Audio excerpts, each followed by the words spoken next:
আমার ভিতরে লাগছে রে আগুন,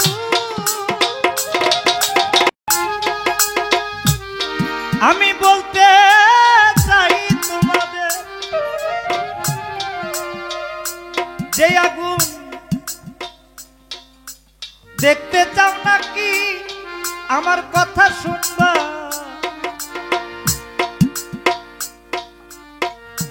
এইটা যখন বলে শুনেন বসে তাই কি বলে বাজাও।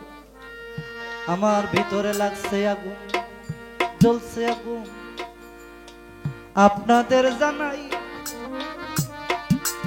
এই আগুন কি দেখতে চান বলেন না রে তাই। এই কথা যখন বললেন রাবিয়া বস্রি কোন কাম করলো ভাই, কি আগুন লাগছে আজকে দেখাইবা তোমারে জানাই।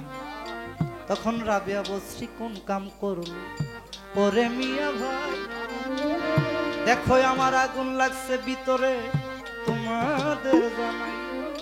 তখন একটা হাতে ছুরি নিয়া একজন ব্যক্তিকে টান দিয়া ধইরা তার হাতটা পোস্ট মারলেন, দেখে তাজা লাল রক্ত বের হইতেছে। তখন রাবিয়া বস্রি বলে কি বের হইতেছে রক্ত?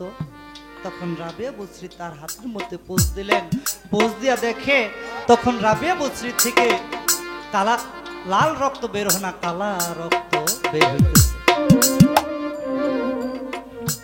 কয়টা কিভাবে? আমি আমার দয়ালের প্রেমে পুরে আমার শরীর অঙ্গ সর্বাঙ্গ সর্বক্ষণ শুধু জ্বলতেই থাকে, আমি ঘুরতেই থাকি। তখন সমাজের মানুষ বলল রাবিয়া তুমি ঠিক আছো? কেন ঠিক আছো? আমরা মুর্শিদের প্রেমে পড়তে পারি নাই, তুমি মুর্শিদের প্রেমে পড়তে। প্রত্যেকটা মানুষ যেন দয়ালের প্রেমে মুর্শিদের প্রেমে পড়তে পারে। রাবিয়া বস্রি তখন কাঁদছিল কি জন্য জানেন? তার মুর্শিদকে দেখেন না, কি বলে ওই আমার কেহ ওই আমার কেহ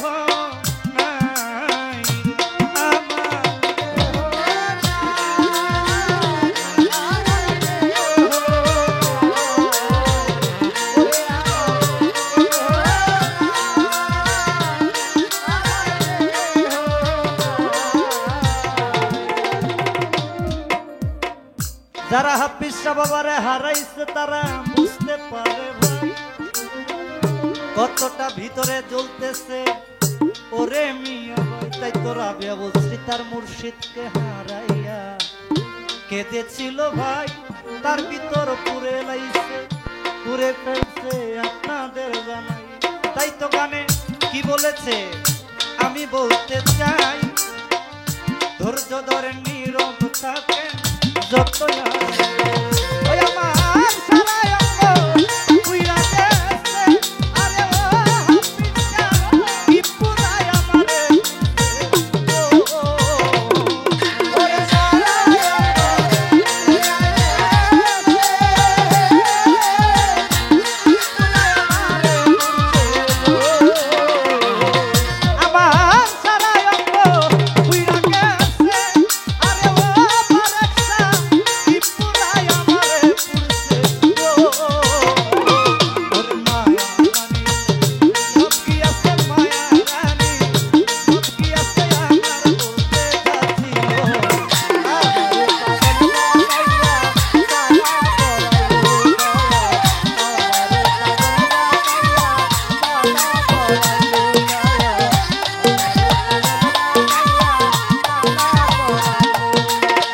চোখের দেখায়